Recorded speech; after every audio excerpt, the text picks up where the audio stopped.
Hello and welcome to the Talk with Tariro. Over the past week or so, we've had a lot of talk, particularly on social media, a lot of noise being passed on the issue of the marriages law. So the key question that we want really to ask, is it new? What's really happening? Is what we are seeing on social media, what's actually the real situation, with a lot of people now talking about we have legalized small houses. Being a first wife is now a disadvantage.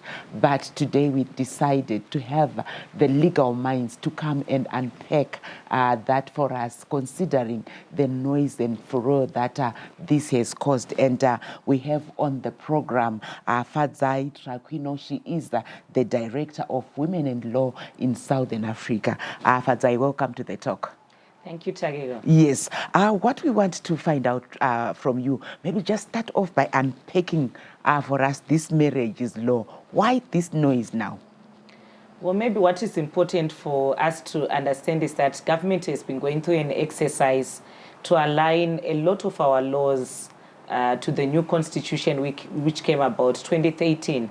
And we know that one of the things that the new constitution brought about rights of women and children that were not previously in the Lancaster House Constitution.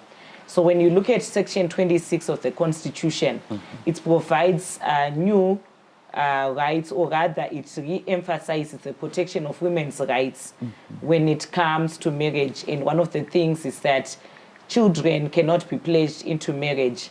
There shall not be any marriage between a person with someone who's below the age of 18 years.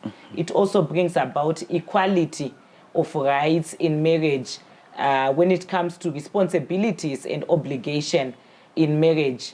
It also looks at the protection and equality of these rights, even at dissolution of marriage, whether upon divorce or upon death. So what the New Marriages Act is precisely bringing in is the protection of these rights by ensuring that whatever choice of marriage you make, these rights are applicable to everyone. So in other words, what it is saying is that there shall be no marriage that is superior in terms of rights to any other. What it is simply giving to us is a choice of marriage, because Zimbabweans are diverse in terms of race, in terms of ethnicity, in terms of religion. So it is actually just simply saying what we previously had in the previous regime, where we had one type of marriage that appeared superior in terms of the rights that you have, it's no longer there.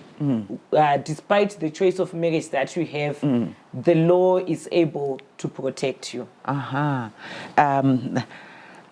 You went on to say there is no marriage now that's superior.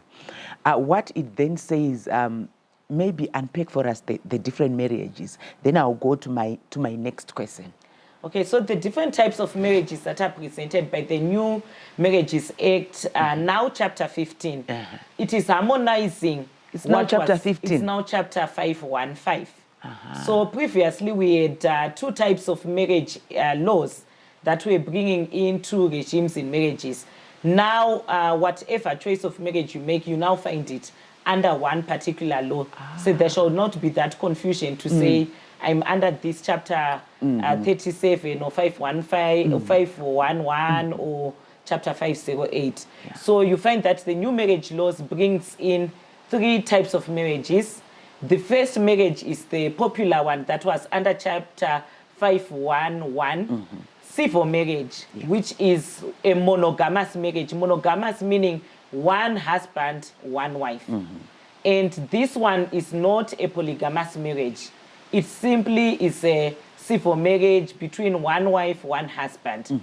Then I'll quickly say, a lot of people have been asking to say, so what does it mean? Does it mean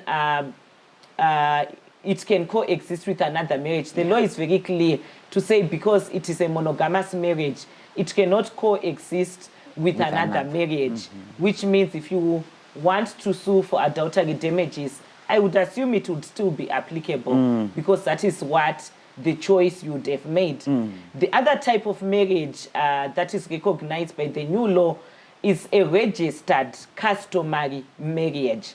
By registered, what the law is saying is that once the law has been passed, which it was already passed in May, if you are saying, I want lobola paid, you are still allowed to do that, and the law is recognizing the customary values that should be recognized and that Africans value. So you can actually pay lobola and enter into this marriage. The only thing that it is requiring is that within 3 months of having done all your customary rights according to your own culture, you are supposed to then register formally with the marriage officer. In this case, if it is a registered customary marriage, your nearest magistrate court, or if you are not near a magistrate court, you see your traditional leader. So the chiefs are now being given extra powers now to register customary marriages. And when you register these customary marriages, questions related to the customary rights shall be asked. Have you paid lobola and so forth? Because this has to be recorded. Then they are also going to request that in the presence of this registration of this customary marriage, there should be 2 family witnesses from your primary families. So because questions are going to be asked related to whether these witnesses are coming from the primary family. I feel that it would be an advantage to women. So how different is it with 511? Because there is that registration again. The difference is that with the civil marriage, there is no application of lobola payment. It is not compulsory to pay lobola if your choice of marriage is the civil monogamous marriage. So this allows any race, any ethnicity, any person to be able to enter into that civil marriage. Because in Zim? Yes. Really? Because remember, we are of a diverse society. Okay. Some people do not really have that customary application. Then for us Africans that value lobola, we might want to fall into the bracket of the registered customary marriages. So you are still being given a document to say you have registered your marriage and it is recognized by the law. Is that document a marriage certificate? It is not per se a marriage certificate. It is just a registration. A confirmation. A confirmation that lobola has been paid and these people shall be recognized by the law as married. The only difference with the registered customary marriage, unlike the civil marriage, is that it is a potentially polygamous marriage. It is recognized the customary values of Africans, that there are also Africans or other cultures that would want to register a marriage, pay lobola, but allow the husband to marry other wives. So it is still giving you that option. Well, we will continue with our discussion where we have the director from Women in Law in Southern Africa unpacking for us this marriage's law. After the break, we want to find out, so where is this noise coming from? Join us after the break.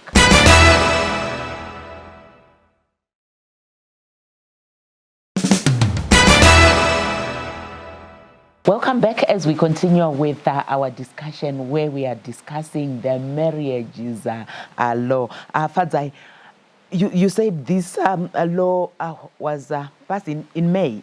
Yes, May 2022. 2022. Yes. And now we are in August. We're actually in September now. So why the noise now when it was passed like in May? What has changed? I guess it's mainly because there is now a lot of awareness happening around this particular law. But this is not to say the parliamentary process was not done. There was a lot of consultations across the country wide, across different sectors, when Parliament was consulting citizens of Zimbabwe to say what do they want contained in this particular law.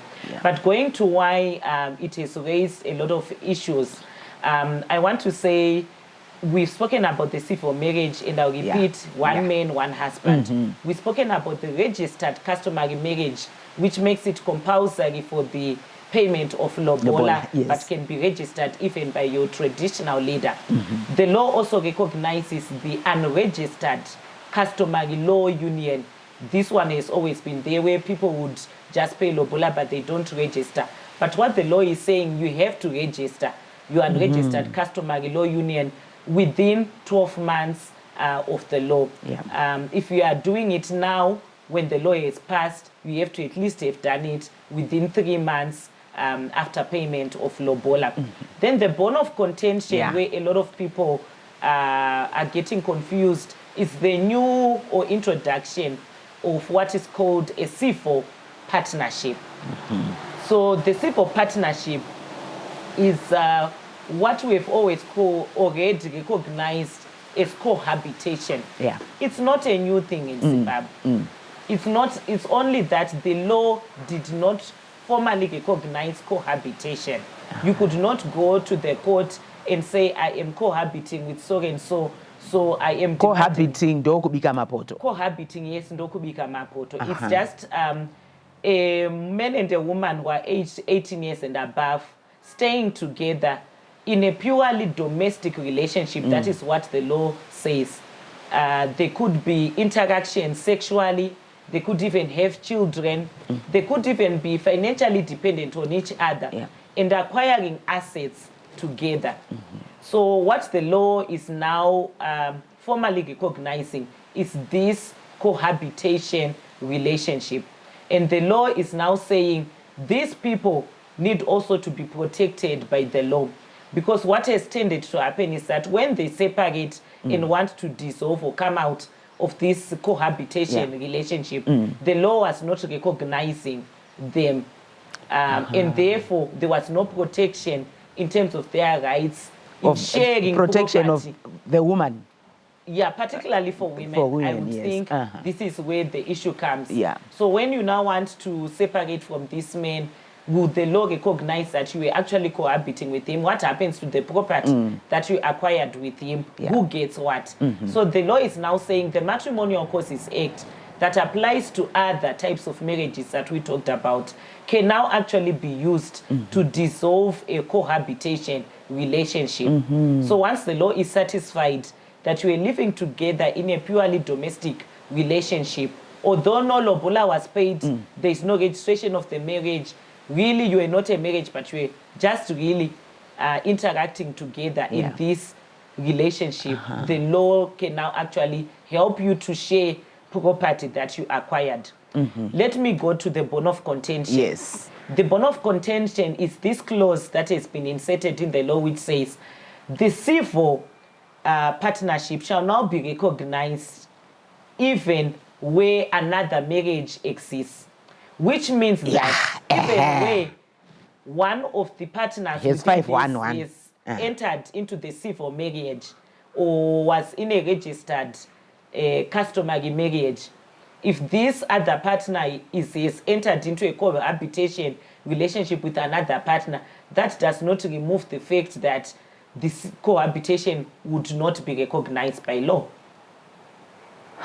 So we have actually introduced a third person, especially for those that were in civil marriages who did not want a polygamous relationship. Yes. This is where the conflict is coming. To say, I did not want to enter into a polygamous or a potentially polygamous marriage. That's why I made a choice to enter into a civil marriage.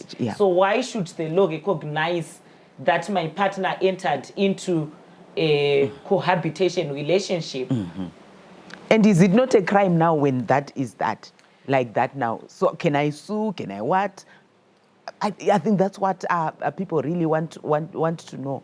And the fact that, okay, you have a husband, you are acquiring all your properties, and then there's this other person, one person dies there, then you are seeing this person coming in, and then the law actually recognizes that this person was there, and in terms of sharing whatever is there, this person is now being allocated. So let me clarify that, and I think maybe that's where the misinformation is. The cohabitation relationship is only being recognized for the purpose of sharing of property or of dissolution of these two people when they decide to separate the two of them. This is where the law is saying we need to step in and bring in fairness in who gets what when they separate. So as long as you are alive and you decide to separate, the law is coming in to help you to separate and bring in fairness in terms of sharing of property. And what the law goes on further to state is that the law shall also try to ensure that this cohabitation does not stretch its hands to affect the property acquired by the first marriage. So they'll try and make a distinction of whose property it is. Okay. So that the other person who was in a civil marriage or the other marriage was not part of this cohabitation, their property rights are not affected. The second point of clarity is that cohabitation is not being recognized in the event of a death. We will continue with our discussion after the break. It's really, really controversial. It's raising a lot of issues. But what she is saying is cohabitation then is not recognized after death. My next question, when we come back after the break, is can I go and claim as a partner as well? When my partner is gone to cohabit with somebody using our own proceeds, can I go and claim? Join us after the break.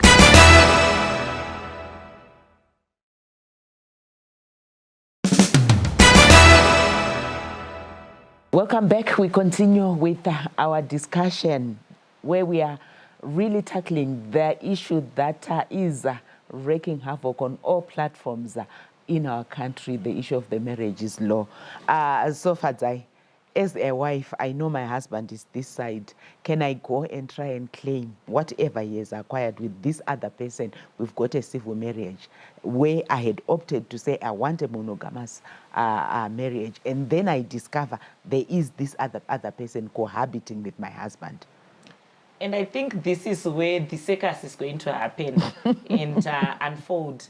Because in trying to separate properties to say this belongs to the actual wife and this one belongs to the civil partnership or the cohabitation relationship, we know that the way that we stay as people sometimes, it's not very clear-cut whose property belongs to who. And a lot of times women can be hoodwinked because Tariro could be in the UK or in South Africa working. The cohabitation partner is brought to Tariro's house and they are being hoodwinked to say, this is the house that I've also acquired for you. So when dispute arises, it may actually mean that the first wife, if she's courageous enough, might actually have to descend into the arena to declare that this property I contributed. Can the cohabitation person also bring a proof to say what is it that she also did? The similar also, in the same manner, the civil partner, if they feel that they've been deprived because this man is stating that property X belonged to him and his first wife and not in the cohabitation relationship, it may actually mean that those people shall have to come in and defend their rights.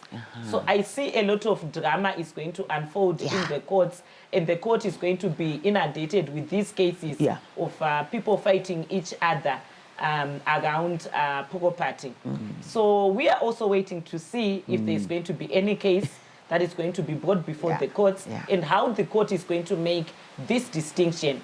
One of the things I've also noted is you know, with Zimbabweans, we have distinctions around property in urban areas. I'm living in Borodale. This is my matrimonial home. But we also have acquired farms and land. I could be having a business enterprise on X farm. And what we've also noted in a lot of cases that are brought to our offices, maybe the cohabitation partner is not brought to the matrimonial home, but they are taken to X farm, which also X farm, the wife is also saying it's part of my enterprise. So unknowingly, these two people are investing in one enterprise. And this is where the mess and the circumstances that the court are going to have to make distinctions on who actually owns this property. And I think a lot of evidence around how your relationship was, who was doing what, within which type of relationship is also going to have to be considered. So again, I want to say to women, I think we have to be wise. You cannot claim to own property where your name is not there. Property ownership in Zimbabwe, even if you are married, we are distinct parties. The property has always been distributed according to his, hers, and what is ours. What we jointly owned, where Tariro's name is, Fadzai's name is, that is joint ownership. So this delusion sometimes that we have to say, I own a property where your name is not there, is going to be a huge issue. And this is where people need to exercise wisdom. Are you really an owner of this matrimonial property? Just because you are staying in it doesn't mean you own it. A lot of women, Fadzai, in Zim, actually their names are not on the title deeds. It's the husband usually who's got that name, and we claim this is our house. I've got shares on it. So how best can that be addressed? Particularly now with this law, where then maybe there's the husband's name. If he dies, can that person who was cohabiting and myself, we had a civil marriage, can we then claim something on a husband who has died? The two of us were there and there. So the civil partnership at the moment, in terms of what is written in the law, is not yet recognized when it comes to deceased estates. Okay. But I would assume if there are children that have been born out of the civil cohabitation relationship, those children will be protected by the law to inherit from the estate of their father. But the woman may not be protected to go and claim property. So maybe just for that particular clarity.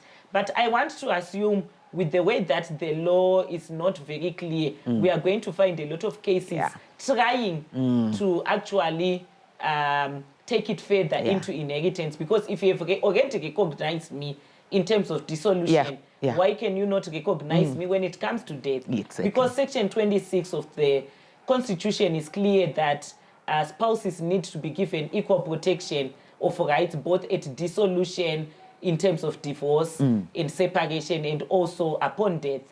So I can already see the conflict in terms of the law there. And I'm sure a lot of cases are going to be brought before the courts to try and rectify that. So this clause, was it clandestinely inserted? Were women aware, or we contributed to it for it to be like that? Like I said earlier, there was a parliamentary consultative process that went throughout the country, various stakeholders, even the traditional leaders, including the churches, were consulted around these. Ordinary citizens were consulted. But what I find a lot of times when Parliament goes out to consult, people don't attend these meetings. It's like, it's another government process taking our time. But it's very important that we participate in things that affect us, because when the law is now drafted, we cannot now not argue to say we didn't know this is what you were going to put, because whoever attends the meeting says their views and their thoughts, and they are captured and written down into law. So what I think at the moment is that we are going to have to see how the law is going to be interpreted when things unfold in the courts. Okay, in 30 seconds, what is your message to Zimbabweans regarding the marriage law? I would want to say that although there are a lot of things that we may not be happy about, there are also a lot of good things, like the fact that the law prohibits child marriages, and the fact that no one can now enter into a marriage if you are below the age of 18 years. The fact that women and men are being given equal rights and protection before the law, it's also a good thing. I would also want to say, when we approach the law sometimes on purely a moral ground, we also forget that if you actually look at your relationship, you might find yourself being one of those in the cohabitation relationship. So we have to also look at it in that manner to say how many women are actually going to be protected by the law.